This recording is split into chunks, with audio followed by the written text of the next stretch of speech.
Monsieur le Président de l'Assemblée nationale, Mesdames, Messieurs les honorables députés, Mesdames, Messieurs les ministres et secrétaires d'État, Mesdames, Messieurs les anciens présidents de l'Assemblée nationale, Mesdames, Messieurs les représentants des corps constitués de l'État, Sénégalaises et Sénégalais, chers compatriotes. Monsieur le Président de l'Assemblée nationale, honorables députés, c'est avec un profond sens du devoir et une vision claire pour l'avenir que je me présente aujourd'hui devant cette auguste Assemblée. À cet effet, je prends la parole humble face à l'immensité de la tâche à accomplir. À travers votre institution, je partage avec les 18 millions de Sénégalaises et Sénégalais vivant dans les villes, dans les campagnes et de la diaspora, la politique générale du gouvernement pour les 5 prochaines années, adossée à une doctrine et des principes de rupture systémique pour les 25 prochaines années.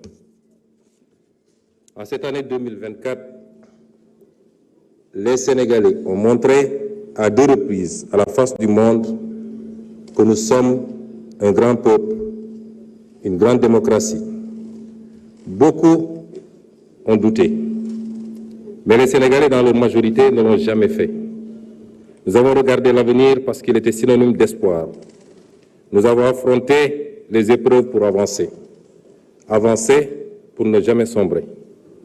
Notre nation ne s'est pas laissée perdre par le doute, parce que nous sommes un grand peuple, animé d'une foi inébranlable et poursuivant un but commun par l'apport de tous. Et ce but, c'est la construction d'un grand pays qui compte dans le concert des nations. Alors, n'ayons pas peur de questionner nos certitudes. N'ayons pas surtout peur du changement. Monsieur le Président de l'Assemblée nationale, honorables députés, le 2 avril 2024, le Sénégal est en train de plein pied, grâce à la résilience de son peuple et à la détermination de sa jeunesse, dans une ère nouvelle de son histoire, l'ère d'une ambition restaurée, à la fois nationale et africaine, l'ère d'un projet commun taillé à la juste mesure des aspirations de notre peuple tout entier, l'ère enfin de la poursuite sincère d'une prospérité partagée par tous, loin des ressources pour quelques-uns.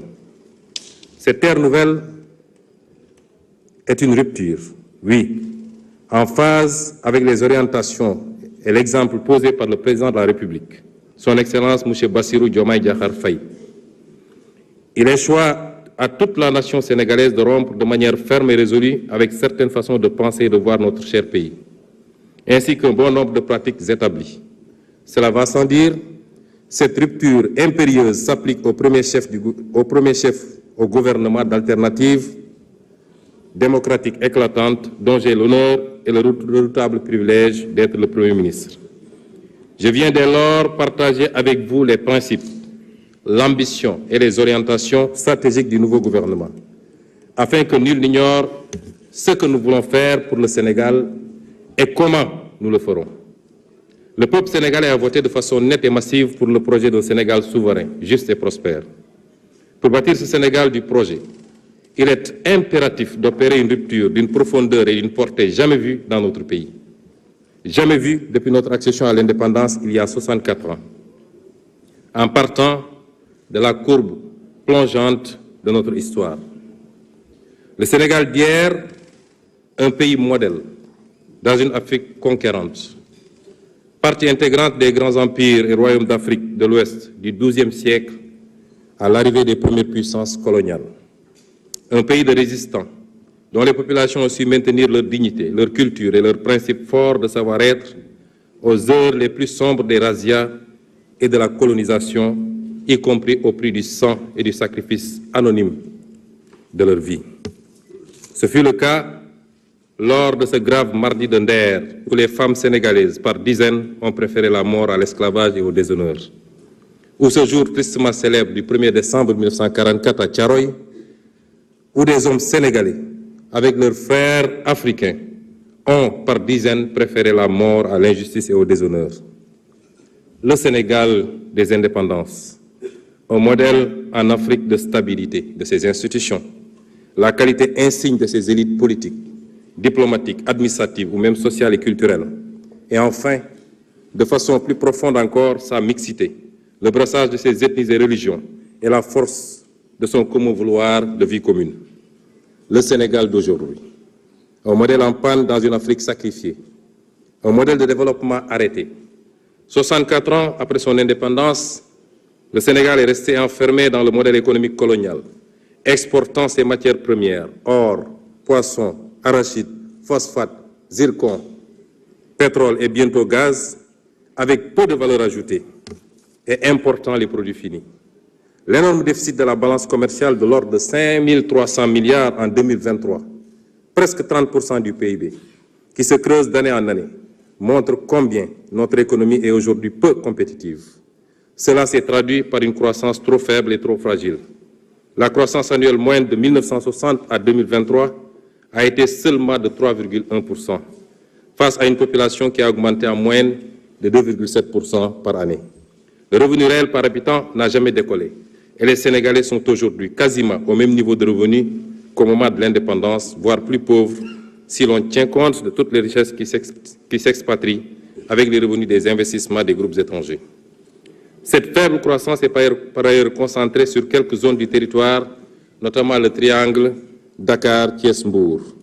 Au final, la triste réalité des chiffres depuis l'indépendance montre que notre pays est enfermé dans un cercle vicieux de sous-développement et de pauvreté, avec des matières premières locales peu valorisées, un secteur privé national qui ne décolle pas, des filières peu compétitives, une croissance structurellement faible et fragile et un territoire national peu aménagé et pauvre.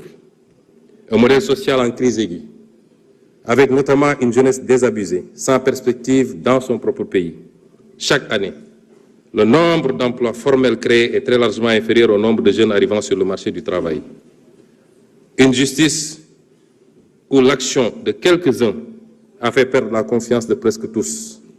Une école où l'on désapprend bien souvent et où l'on déséduque encore plus. Un modèle démocratique fortement fragilisé qui a su rester debout grâce à la résilience des millions de Sénégalais, d'est en ouest, du nord au sud.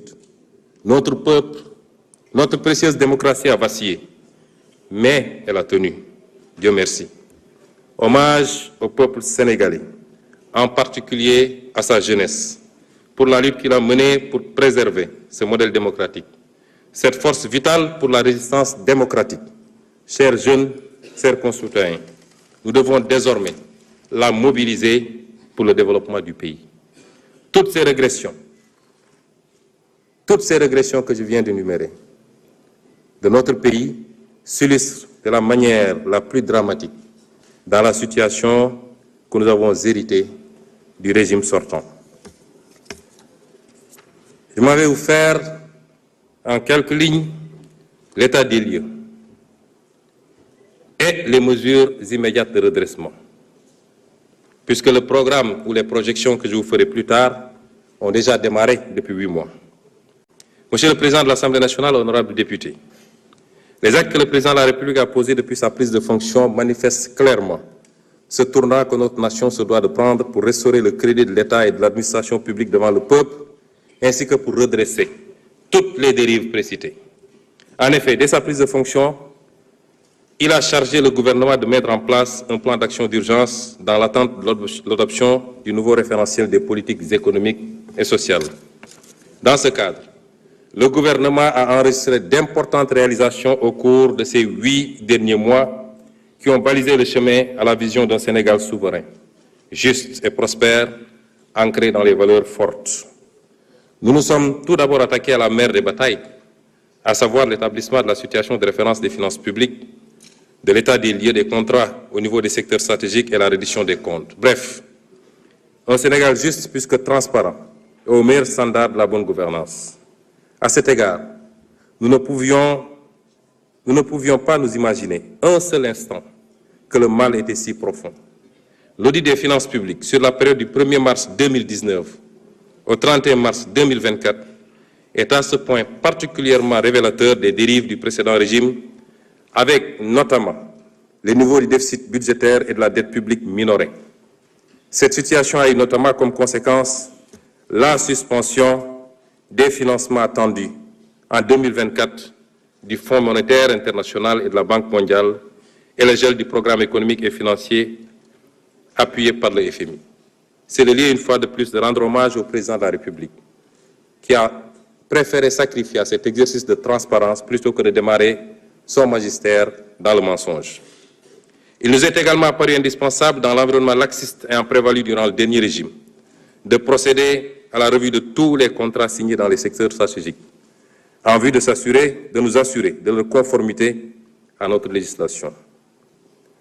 Maximiser les retombées économiques et sociales pour notre pays et préserver les ressources pour les générations futures. Outre ces travaux, l'exigence de reddition des comptes a été étendue aux nombreux chantiers payés non achevés, les hôpitaux, les écoles et universités,